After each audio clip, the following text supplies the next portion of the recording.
Shinchan का पहले वाला घर ऐसा और आपका लेटेस्ट घर ऐसा क्यों दिखता है? डोरेमोन के सबसे पहले सीजन को ही सबसे बेकार सीजन क्यों बोला जाता है? ऑगी एंड द कॉकरोचेस के पहले सीजन में ऐसा क्या ही हुआ जो सभी इसके तारीफों के पुल बांध रहे थे? और वो ऐसा कौन सा एनिमे था जिसका लाइव एक्शन ड्रामा बनाया गया था? तो ऐसे ही हमारे कुछ फेवरेट एनिमे और कार्टून्स के एवोल्यूशन के बारे में हम इस वीडियो में जानने वाले हैं। तो बस वीडियो को शुरू करते हैं। तो उससे पहले वीडियो पे 1000 लाइक्स का एम है, तो पूरा कर दो एम। और क्या चाहिए? शिनचैन। तो सबसे पहले हम स्टार्ट करते हैं हमारे सिग्मा शिनचैन से। शिनचैन पहली बार 1992 में लॉन्च हुआ था, वो भी ठीक हर्षद मेहता स्कैम के 10 दिन पहले, यानी कि 13 अप्रैल को। 1992 के सीजन 1 में शिनचैन कुछ ऐसा क्यूट सा दिखता था। एनिमेशन स्टाइल भी काफी अलग था और इसकी एज भी आज के शिनचैन के हिसाब से काफी कम लगती थी, पर फिर भी शिनचैन की मस्ती में कोई कमी नहीं थी। आप ही हॉस्पिटल की डॉक्टर, शक्ल से तो पेशेंट लगती हो।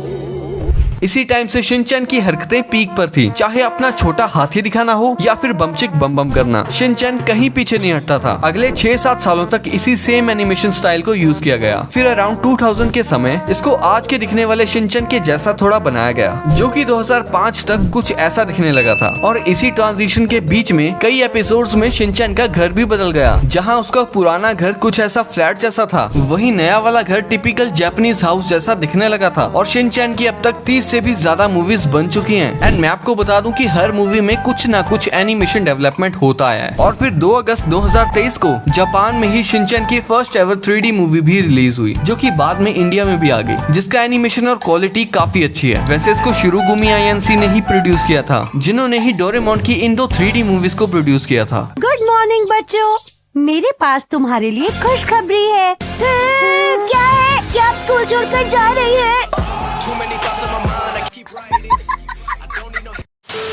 निंजा हथौड़ी। निंजा हथौड़ी का एवोल्यूशन बाकी एनिमे और कार्टून से काफी इंटरेस्टिंग है, क्योंकि हमारे निंजा हथौड़ी दादाजी का सबसे पहला एनिमे नहीं बल्कि एक टीवी ड्रामा बनाया गया था। इसे 1966 में जापान में ही लॉन्च किया गया था, मतलब कि अब से पूरे 58 साल पहले। अब समझ में आ ही गया होगा कि मैंने दादाजी क्यों बोला। उस समय मांगा का लाइव एक्शन अडेप्टेशन काफी अच्छा चल रहा था, लेकिन टू बी ऑनेस्ट आज आप इस शो को देखोगे तो लगेगा जैसे इस हथौड़ी को डार्क वेब के लिए बनाया गया था। कितना क्रीपी लग रहा है देखने में। भाई इस मास्क को रात को देखकर किसी भी बच्चे की सूसू निकल जाएगी।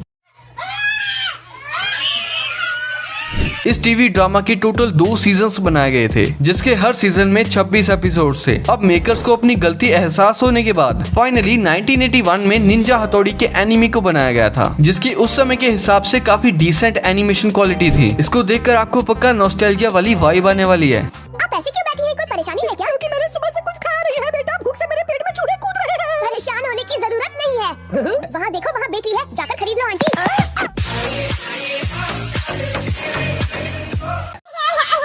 तो इस वाले एनिमे के टोटल 5 सीजन्स बनाए गए थे, जिसमें लगभग 700 एपिसोड्स थे और ये काफी लंबे समय तक चला था, लगभग 1987 तक, जिसमें समय समय पर स्टोरी से लेके एनिमेशन में भी काफी इम्प्रूवमेंट्स किए गए थे। ये उस वक्त तक तो जापान में भी काफी अच्छा चल रहा था, लेकिन फिर इसकी धीरे धीरे पॉपुलैरिटी खत्म होने लगी थी, जिसकी वजह से ही इसकी प्रोडक्शन को बंद कर दिया गया था। बट जब अराउंड 2007 एंड 8 के समय डोरेमोन शिनचैन जैसे जापानीज शोज का क्रेज इंडिया में बहुत ज्यादा बढ़ने लगा, तब से ही ये शो इंडिया में भी पॉपुलर होना शुरू हो गया। इसके पुराने 700 एपिसोड्स हम इंडियंस को बहुत ही ज्यादा पसंद आए, जिसकी वजह से 2013 में रिलायंस मीडिया वर्क्स ने TVSI एंड शिनआई एनिमेशन के साथ मिलकर इसके न्यू सीजन्स को लॉन्च किया, जिसमें एनिमेशन क्वालिटी को भी काफी टॉप नॉच कर दिया गया था। साथ ही इंडिया में प्रोड्यूस होने के कारण अब इसमें कई इंडियन एलिमेंट्स को भी ऐड किया गया था, जिसे कि इंडियन ऑडियंस ने और भी पसंद किया, जैसे कि ये ताजमहल वाला सीन, ऑगी एंड द कॉकरोचेस। हमारे इस बागड़ बिल्ले की शुरुआत 1998 से हुई थी, जिसमें उस समय के हिसाब से काफी अच्छे एनिमेशन का यूज किया गया था और आपने भी काफी सारे एपिसोड्स इसी एनिमेशन में देखे होंगे। फिर 2000 में इसके एनिमेशन को तो इम्प्रूव नहीं किया गया था, लेकिन इसकी पिक्चर क्वालिटी को काफी इम्प्रूव किया गया था। और फिर 2008 में इसकी पॉपुलैरिटी और बजट बढ़ने के बाद इसके एनिमेशन को भी काफी अच्छा कर दिया गया था। और गाइस ऐसे ही ठीक 2011 और 12 में इसके एनिमेशन, कलर और सीन्स को एकदम जबरदस्त बना दिया गया था। लेकिन फिर 2016 में एनिमेटर्स ने ऐसी लेटेस्ट टेक्नोलॉजी का यूज किया जो कि ऑडियंस को इतना खास पसंद नहीं आया। और बिल्कुल ऐसे ही 2017 वाला एनिमेशन भी लोगों को प्लेन सा लगा था। लेकिन फिर 2018 में जो एनिमेटर्स एनिमेशन लेके आए उसको व्यूअर्स ने काफी पसंद किया और 2022 में हमारे बाघड़ बिल्ले की मूवी में 3D एनिमेशन का यूज किया गया था जो देखने में काफी कमाल तो थी, पर उसमें वो ओल्ड ऑगी वाली वाइब नहीं थी।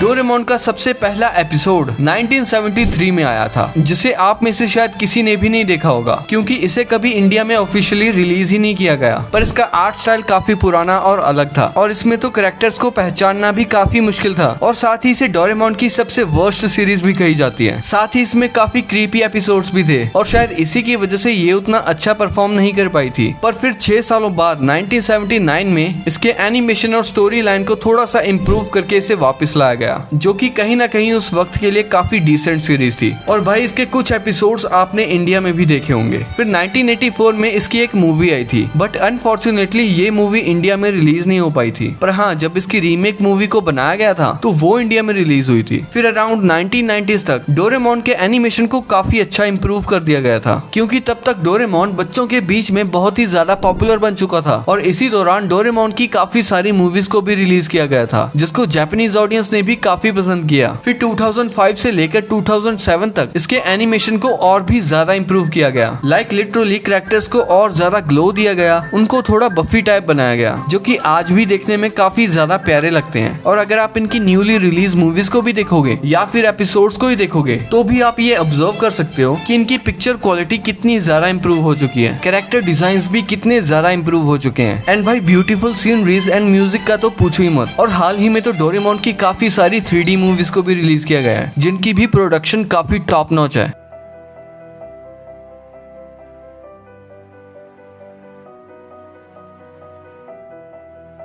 Tom and Jerry.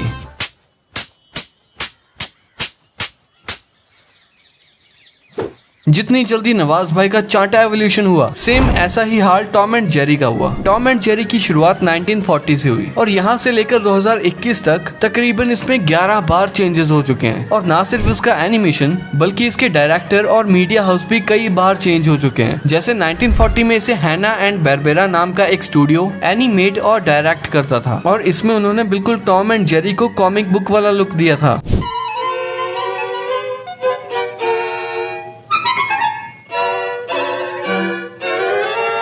लेकिन इसी एनिमेशन के थ्रू MGM ने इसके 114 एनिमेटेड शॉर्ट्स निकाले, जिसने उस वक्त 7 एकेडमी अवार्ड्स भी जीते थे। अब 1961 में MGM ने इसके फ्रेंचाइजी को फिर से रिवाइव किया, तो इस बार उन्होंने इस प्रोजेक्ट का हेड जीन डिच को बनाया, जिसके बाद ही हमें ब्लू कलर का क्लासिक टॉम देखने को मिला था। और भाई जो इसमें सबसे बड़ा चेंज किया गया था वो था टॉम के मालिक को ही चेंज करना, जहाँ मैमी टू शूज, हाँ वही काली मोटी बुढ़िया जो पहले टॉम की ओनर थी, उसको अब चेंज करके अब टॉम का नया मालिक क्लिंट कॉबलर को बनाया गया था। अब 2 बार टॉम को इम्प्रूव करने के बाद इसे तीसरी बार इम्प्रूव किया जाता है अंडर चक जोन्स। इसमें टॉम को इम्प्रूव करते हुए फिर से उसके कलर को ब्लू से ग्रे कर दिया जाता है, साथ ही उसके कानों को शार्प और पूंछ को लंबा कर दिया जाता है। वहीं हमारे जेरी को बड़े बड़े कान और क्यूट फेशियल कैरेक्टरिस्टिक्स के साथ इम्प्रूव किया जाता है। और सबसे मजे की बात तो ये है कि आज तक जो हम टॉम एंड जेरी का एक क्लासिक म्यूजिक टेस्ट सुनते आए हैं, उसको भी पहली बार इसी टॉम एंड जेरी में बनाया गया था।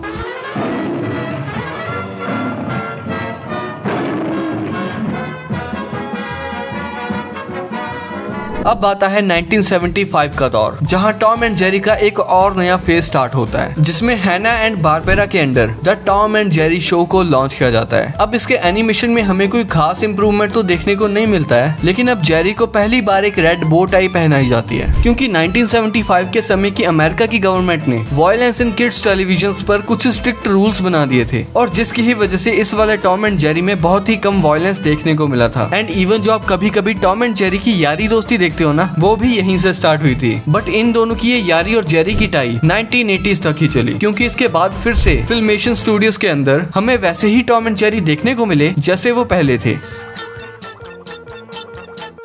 और फिर 1990 में टॉम एंड जेरी का अगला फेस आता है जब Tom and Jerry kids launch किया जाता है। दरअसल 90s के दशक में अमेरिका में पॉपुलर कार्टून्स के बेबीफिकेशंस बहुत ज्यादा पॉपुलर हो रहे थे, इसीलिए टॉम एंड जेरी के स्टूडियो ने भी उसका ये किड वाला वर्जन बनाया था। इसमें फिर से हमारे जेरी को एक बो टाई पहनाई जाती है और वहीं पर टॉम को एक लाल कलर का टोपा पहना दिया जाता है। इसी वाले टॉम एंड जेरी में स्पाइक के बेटे टाइक एंड ड्रूपी के बेटे ड्रिपल को भी पहली बार दिखाया जाता है। हाँ, वही सैवेज डॉग, जिसका ये वीडियो काफी वायरल हुआ था।